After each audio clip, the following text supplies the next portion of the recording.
কখনো কখনো জীবন আমাদের এমন এক জায়গায় এনে দাঁড় করায় যেখানে মনে হয় আর কিছুই চাই না। না বড় সাফল্য, না অবিরাম প্রত্যাশা, না এই জীবনের প্রতিদিনের দৌড়ঝাঁপ। শুধু মনে হয় সব কিছু থেকে দূরে কোথাও চলে যাই, এই কর্পোরেট জীবনের টিকটিক শব্দ থেকে, বা জীবনে কি করছো এই প্রশ্ন থেকে, এই তুলনা করতে থাকা পৃথিবী থেকে।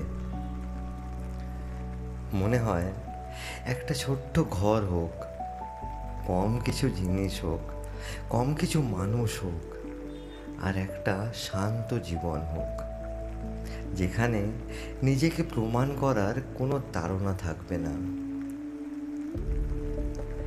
কারণ ক্লান্ত হয়ে যাই আমরা রোজ একটা বাঁধা ধরা জীবন বাঁচতে বাঁচতে।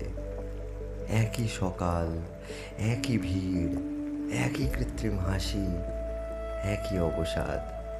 আর তারপর একদিন নিজেকে আয়নায় দেখে মনে হয়, এ কি সেই মানুষ যে একসময় এত স্বপ্ন দেখত?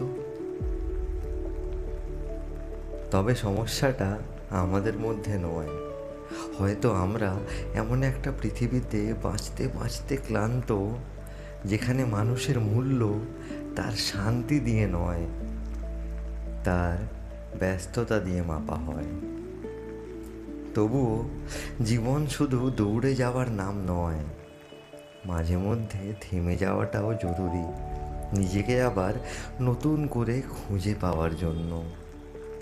তাই হয়তো মন চায় একটু ধীরে বাঁচতে, একটু নিজের মতো করে বাঁচতে, যেখানে প্রতিটা সকাল শুধু দায়িত্ব নিয়ে নয়, একটু স্বস্তি নিয়েও আসে।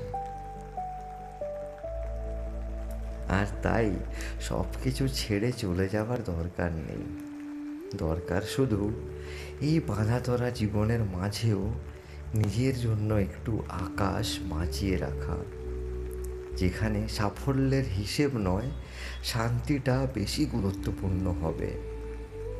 যেখানে আমি শুধু কাজ করার জন্য বাঁচব না, বাঁচার জন্যেও একটু সময় রাখব।